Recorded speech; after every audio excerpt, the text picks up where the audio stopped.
AP politics summer heat ని మించి వేడెక్కిస్తున్నాయి. ఏ చిన్న అవకాశం దొరికినా రాజకీయ లబ్ధి పొందేందుకు పార్టీలన్నీ తహతహలాడుతున్నాయి. ప్రస్తుత రాజకీయమంతా పెన్షన్ల చుట్టూ తిరుగుతోంది. ఎన్నికల కమిషన్ వాలంటీర్ల సేవలకు బ్రేక్ వేయడంతో రాజకీయ రంగు పులుముకుంది.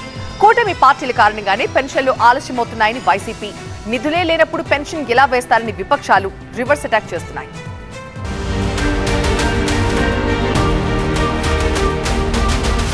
పెన్షన్ల పంపిణీ అంశంపై ఏపీ వ్యాప్తంగా ప్రతిపక్షాలు ఆందోళన చేస్తున్నాయి. సెర్ప్ జారీ చేసిన సర్క్యులర్ అధికార పార్టీకి అనుకూలంగా ఉందని ఆరోపిస్తున్నాయి. పెన్షన్ల పంపిణీపై సెర్ప్ జారీ చేసిన సర్క్యులర్ కు వ్యతిరేకంగా తమ గళం విప్పుతున్నాయి. టీడీపీ, బీజేపీ, జనసేన, కాంగ్రెస్ పార్టీలు పెన్షన్ పంపిణీ పేరుతో వైసీపీ రాజకీయం చేస్తోందని ఆరోపించాయి. ఈ క్రమంలో సీఎస్ జవహర్ రెడ్డి జిల్లాల కలెక్టర్లతో సమావేశం నిర్వహించారు. పెన్షన్ పంపిణీపై అనుసరించాల్సిన విధానాలను చర్చించారు. గ్రామ, వార్డు సచివాలయాల్లో పంపిణీ చేయాలని నిర్ణయిస్తే అక్కడ టెంట్లు, తాగునీటి సౌకర్యం కల్పించాలని కలెక్టర్లు కోరారు. పెన్షన్ల పంపిణీపై మార్గదర్శకాలు సిద్ధం చేస్తామన్నారు సీఎస్ జవహర్ రెడ్డి. సంతానలేమి సమస్యతో బాధపడుతున్నారా? చింతించకండి. సుమారు 90,000 జంటలకు ఆనందం నింపింది ఓఎస్ఎస్ ఫర్టిలిటీ. ఈ రోజే 7825893600 కి కాల్ చేయండి. సంతానోత్పత్తి చికిత్సపై భారీ డిస్కౌంట్లు పొందండి. గుడ్ న్యూస్ చెప్పండి.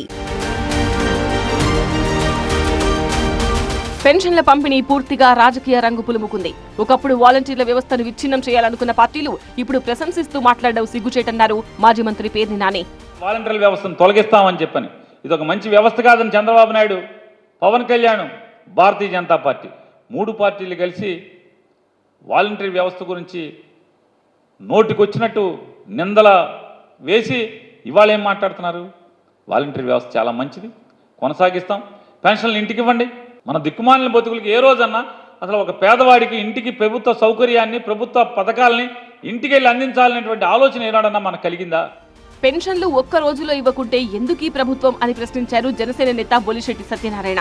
సంక్షేమ పథకాలు ఇంటికి ఈ 64 లక్షల మంది ఇళ్లకి సంక్షేమ పథకాలు అంటే ఒక రోజులో చేర్చలేకపోతే వీళ్ళు ప్రభుత్వంలో ఉండడం అనవసరం అండి. మరోవైపు వాలంటీర్ల రాజీనామాలు కొనసాగుతున్నాయి.